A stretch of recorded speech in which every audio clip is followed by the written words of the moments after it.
You're listening to Mics and Sirens, the official podcast of the Department of Fire and Emergency Services in Western Australia. DFES acknowledges the traditional owners on the land of which this podcast is created, the Whadjuk people.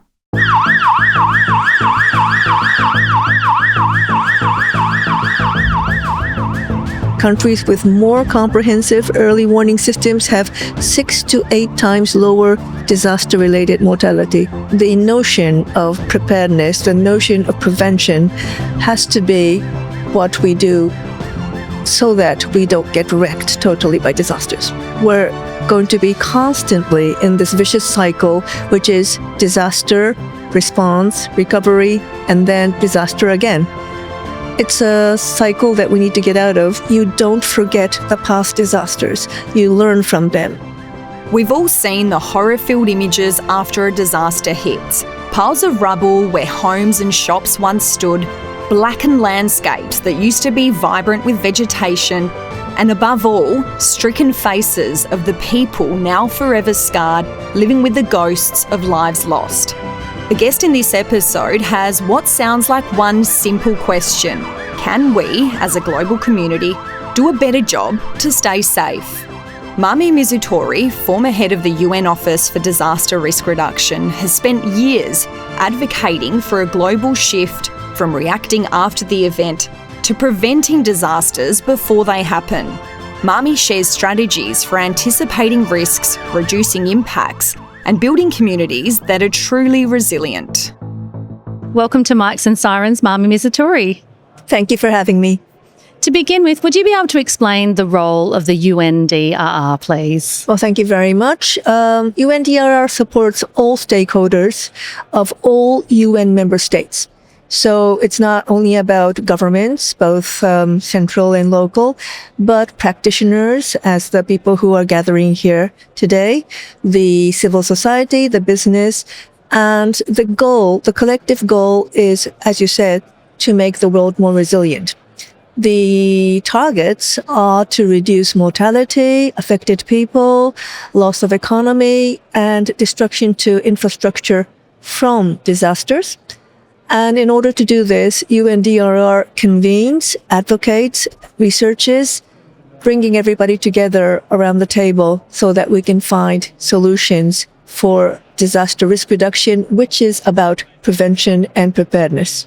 And we will talk about some of those targets and the framework that we're using to try and achieve those. But would you be able to give us a sense, Mami, how important it is that we transition from trying to manage disasters after they happen to managing disaster risks ahead of time? I really cannot emphasize how important that transition is. Because traditionally, we were trying to manage disasters, so responding to disasters and recovering after they hit us, after everything was wrecked.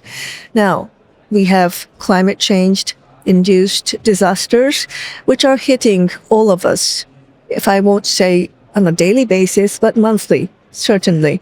So we need to be ahead of the risk curve. We have to do more prevention and preparedness, which means that we need to reduce disaster risk before they become disasters.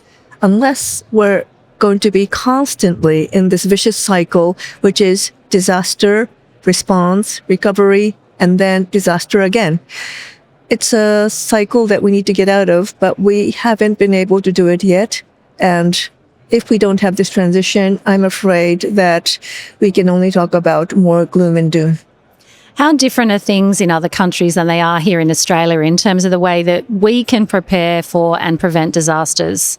So I don't want to make a very strict comparison between Australia and other countries, but I would say that the countries which have been hit for centuries by what is called geophysical disasters. So I'm talking about earthquakes, tsunamis, volcanic eruptions. And these are countries like my own, Japan, Indonesia, Chile, Mexico. These countries have been more focused on the need for prevention and preparedness for centuries. So there is more advocacy around it. There is more education around it because geophysical disasters, we can't really prevent them from happening. During this time, most of the Western countries and I believe perhaps Australia too, because you were lucky enough not to be hit by these geophysical disasters, there was a sense that, yes, we need risk transfer, which means let's buy insurance. And in the unlikely event that there's a disaster, then the loss will be refunded. Now the situation has totally changed. All countries, Australia, the European countries, and of course, the countries which are also hit by geophysical disasters, we are facing this intensity, frequency, increasing of disasters. So the notion of preparedness, the notion of prevention has to be what we do so that we don't get wrecked totally by disasters. And I think what you're talking about in terms of, say, somewhere like Japan, for instance, and the geophysical, you're mentioning earthquakes, maybe that's how we deal with bushfire here in Western Australia, preparing for something that we know is going to happen, and that does make a big difference in how then they're handled. So I feel like that might be something that we do differently, say, than other countries might. You're right, because there has been a very tragic history of many bushfires happening in this country. And what is important, and what I think is happening in Australia, is that you don't forget the past disasters. You learn from them, and then you implement those lessons in the preparedness and prevention for the new ones to come, because they will come. But the important question is, how much can you reduce the impact of those bushfires? And exactly as you're saying, for earthquakes in Japan, the people are trying to have more resilient housing. The people are trying to be better in responding to early warnings. And this is exactly the learning that we have to do. What do we know about the cost of disasters around the world in terms of loss of life, displacement, and from an economic perspective, Marmee? So from the perspective of loss of life, reducing mortality, as I said, is one of the global targets of the Sendai Framework. We're doing quite a good job. The loss of life mortality has gone down quite a lot, thanks to better coverage of early warning system. It's not perfect, but it's better. And also the dedicated work of first responders who are using both innovation and traditional ways of combating disasters. But all the rest is not very good. So let's talk about economic loss. I can give you some figures. Between 1970 to the year 2000, so this is before Sendai Framework, the annual loss by disasters, the direct economic loss was around $70 to $80 billion a year. Now it is around $180 to $200 billion a year. Now, when we talk about billions, it's difficult to understand what this means. So if I put it a bit into perspective, the GDP of Australia is $1,750 billion, which means that every year globally, more than 10% of Australia's GDP is being lost. This is quite a staggering figure, I believe. Yeah. And displacement, well, it's a bit difficult, to be honest, to put a direct correlation between disaster and displacement, because displacement in many countries, they have multi-layered reasons. But definitely in the countries like the least developed countries or the small island developing states, which are hit by many disasters and sometimes simultaneously, like the time when COVID was happening, St. Vincent and Grenadines was hit by a volcanic eruption and also by a hurricane. These places are more vulnerable to disasters, and these are the places where displacement is happening. So I think definitely there is a relationship between disasters and displacement happening. Marmee, you've mentioned the Sendai Framework a couple of times now. Would you be able to tell us about that and its aim, please? The Sendai Framework is the global blueprint for resilience. It is the global agreement that was agreed by all member states, all UN member states, by consensus in the year 2015. It runs to 2030.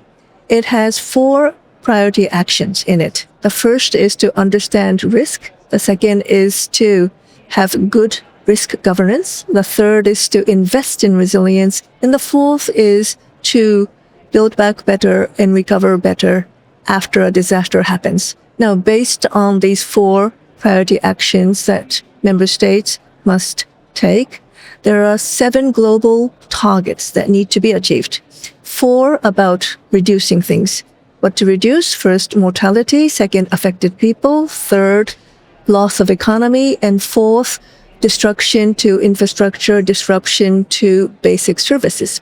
But then at the same time, you have to increase 3 things, which is first, to increase the number of countries which have both national and local disaster risk reduction strategies.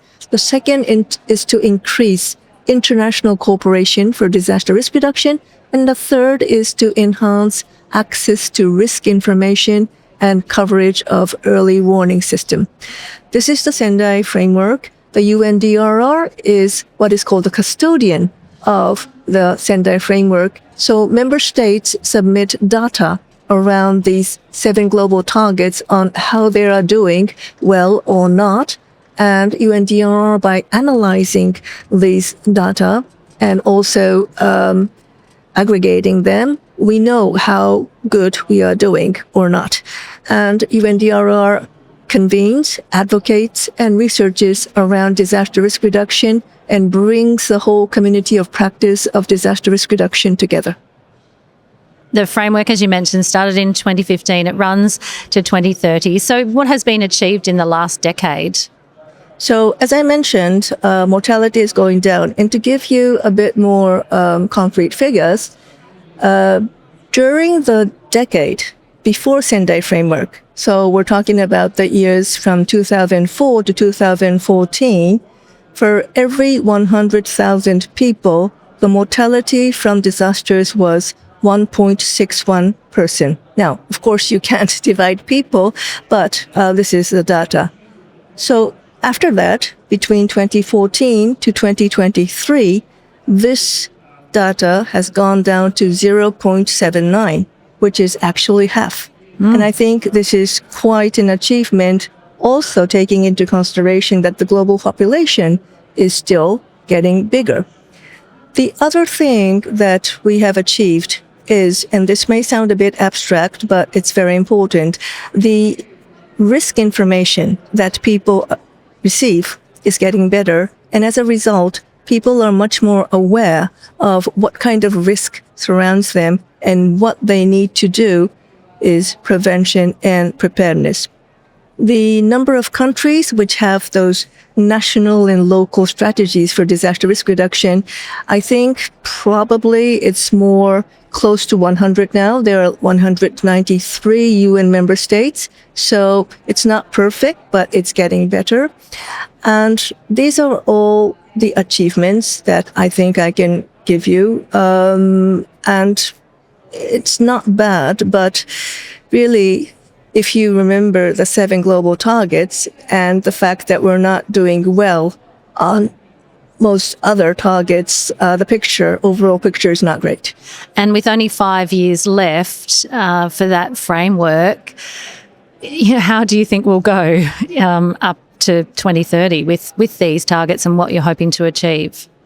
Well, we're hoping, I shouldn't say we because I'm not part of UNDRR anymore, but UNDRR is hoping, and everybody who are involved in this is hoping that there will be more investment in prevention and preparedness. If you don't actually invest financially into prevention, which means making your infrastructure more robust, which means more education and advocacy at all levels, community, city, country, globally, then prevention, preparedness will not happen. It's not happening at the pace that we hope. Many countries, and if I'm very honest with you, I think politicians feel that, yes, once a disaster happens, they need to get to that place and say, well, very sorry for the loss, and we will do whatever to try to help you. Because it's visible, right? But avoiding disasters by investing in prevention is not visible. You have avoided a tragedy, which is great, but it's not something that makes a headline. And many times, politicians of all countries think about their rather short-term cycle of the elections.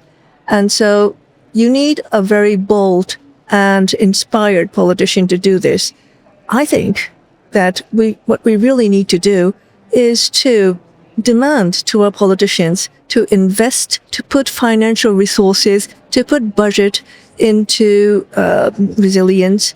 And we have to do it now because, as you said, we only have 5 more years. I wondered too about the role of us as global citizens within that, Marmee, because our politicians will often make decisions that they think we will approve of. And when we see on our televisions terrible things happening elsewhere and we know that aid is going to them from our tax money, I think people generally are okay with that.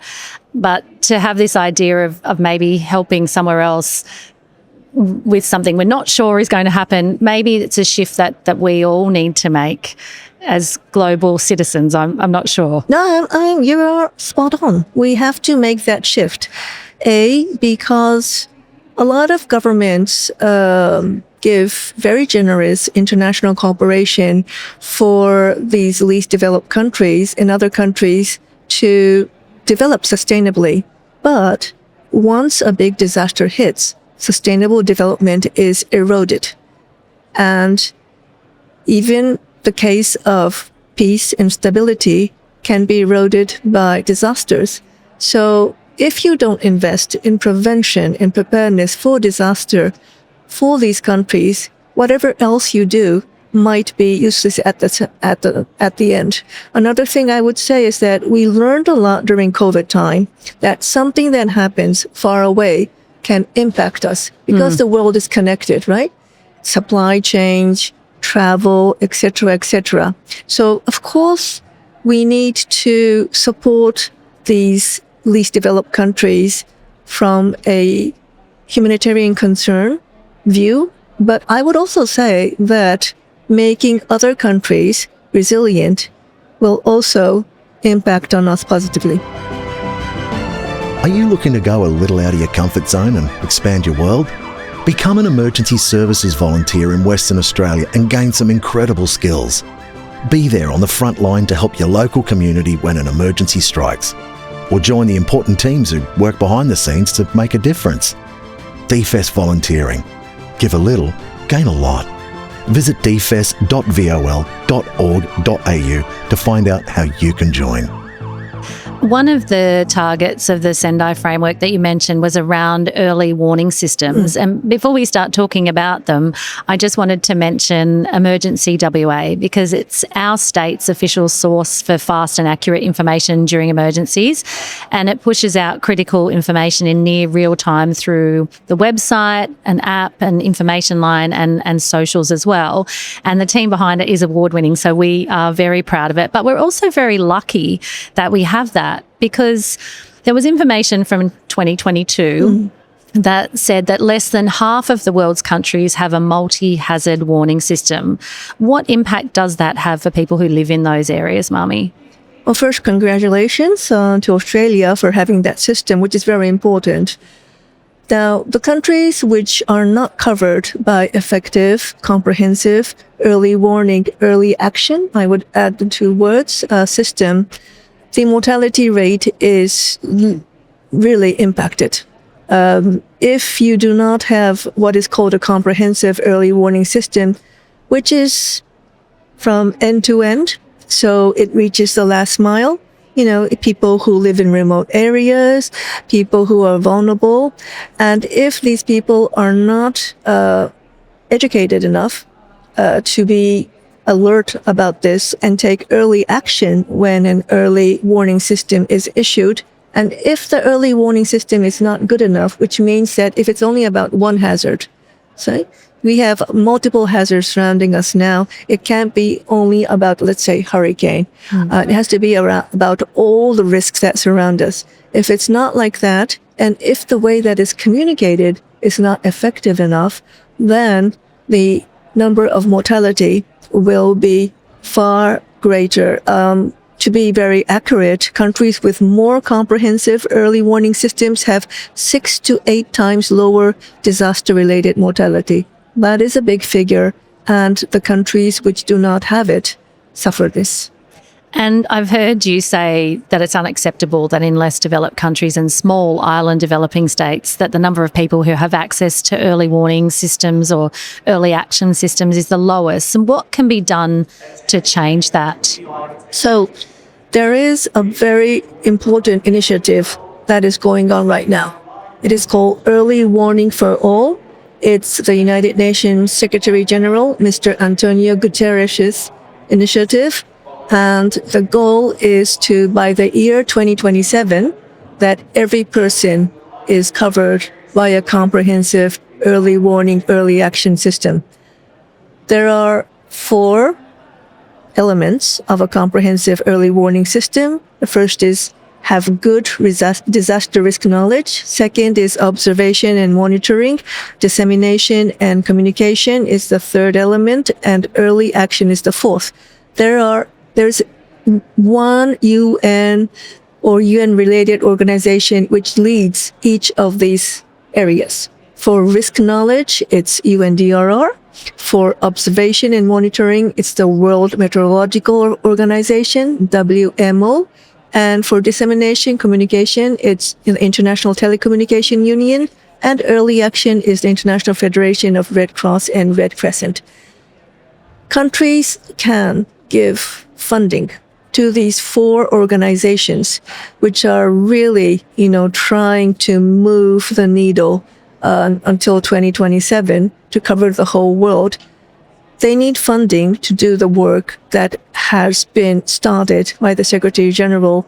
I think right now, at this moment, the best way to expand the coverage of early warning system is to be part of this initiative. Marmee, for people who might be listening to us or watching us today who work here in Western Australia in emergency services, why is it important that they understand this global picture? So it is important, and I do feel that the people who are gathered here today at this conference already understand the importance of this picture. Because I have heard during even this course of this morning from the practitioners and the volunteers that if we don't prevent and prepare better for disasters, then we can never get out of this response mode. What I think is actually lacking is for these people to do their job, because the reality is that practitioners, first responders, volunteers, they are overwhelmed with responding to the daily, monthly, yearly disasters. They know that prevention and preparedness is important, but they don't have the resources, the time, the training to do this as much as they want to. So what I really want to ask the politicians, call of action to the politicians, is do invest in these people and their work so that they don't have to be overwhelmed, and prevention and preparedness becomes an essential part of their work. That is what is actually lacking right now, because unfortunately, politicians, once a disaster happens, they will go to this site and they will say that we will help the people as much as possible. But they are not bold enough to invest into prevention and preparedness, because if you avoid a disaster by investing in prevention, you don't make the headlines. And for a lot of politicians who basically, work around their short election cycle of 2 to 4 years, they feel that talking about and investing in prevention is not good enough. They need to change their mindset. And once they change their mindset, they will be able to be with the practitioners and support their work. In this series, Mics and Sirens, we speak to fire and emergency services experts from around the world. They all bring their vast depth of knowledge and a wide range of experiences. But all our guests are like you, Marmee, and they're connected by a personal drive to improve how we respond to and manage emergencies. Is there an incident or disaster that stands out in your mind even today that you would be able to share with us? So for me, I would say the 2011, March 11, Great East Japan earthquake and tsunami, which hit the northern part of Japan and which claimed so many lives. It was a real shock to even Japanese who are, let's say, used to being struck by earthquakes. But what also impressed me was the level of solidarity that countries, including Australia, showed at that time. I want to see more solidarity for prevention and preparedness as well, and I'm sure it's coming. Is there something about the work that you have done in emergency services and disaster risk reduction that, used to keep you up at night, or was it the forefront of your mind when you were working at the UNDRR? So I keep on remembering the cases of exclusion that I saw. And I went to a lot of missions in this region, in many other regions. One example was a woman in a certain Pacific island country who raised her concern to me, saying that at times of disasters, women's voices are not heard in my village. And I thought she was a very brave woman to say it, but I was very shocked. Maybe I was naive to be shocked. Another case is that I keep on remembering. It was in Bangladesh. I went to a certain village which is constantly flooded.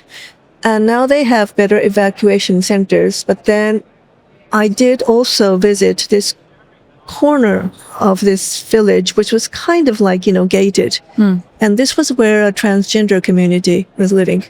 And their leader told me that we're not allowed in the evacuation center when the village is flooded. And I really keep on remembering that. And so when we say leave no one behind, these are the cases that we definitely have to eliminate, and this keeps me awake at night. What technological development do you think will have the greatest impact on the future of disaster management? I do think that if artificial intelligence can be used in a way to devise more affordable, accessible solutions to disaster risk reduction, whether it's for early warning and early action, or whether it's for the to decrease disaster risk in any way, I think it can be very impactful. But I also think that we need to be mindful that when we talk a lot about innovation and innovative solutions, we have to understand what is so innovative about it. Does it really have an impact? Is it going to be cheaper? And is it going to be accessible? And I do believe that, yes, we need to look at innovation, but we also need to remember the traditional ways of the indigenous, the First Nation people dealt with disasters and have a good mix of these solutions. What's been the most rewarding part of the work that you've done? Well, I do feel a sense of satisfaction when, after a panel discussion, after a speech, after going to a village, whatever, people come up to me and say, I really felt that your message was important, because the message of prevention and preparedness, I am repeating like a broken tape recorder. And sometimes I do feel like, okay, how many times do I have to say this? But when people come and say, I get it, it's important, I'll do it, then it's really rewarding. It's been such a delight to speak to you today. Thank you so much, Marmee Mizutori, for being part of Mics and Sirens. Thank you for having me. Are you looking for fast, accurate and official information that helps you to make informed decisions to stay safe during an emergency? The Department of Foreign Emergency Services Emergency WA app lets you set up watch zones for places important to you. So, if an emergency happens in your watch zone, you'll receive alerts and warnings. The best part? It's sent direct to your mobile device. Download DFES's Emergency WA app from the App Store or Google Play today. That was Marmi Mizutori on why preparedness and prevention must become the foundation of disaster management. This is Mics and Sirens, the official podcast of the Department of Foreign Emergency Services in Western Australia. Don't forget to follow, rate and share the series to help us spread these global insights. Next week, we look to the skies with Karen O'Connor from the Earth Fire Alliance on the way satellites are changing the way we detect and fight fires.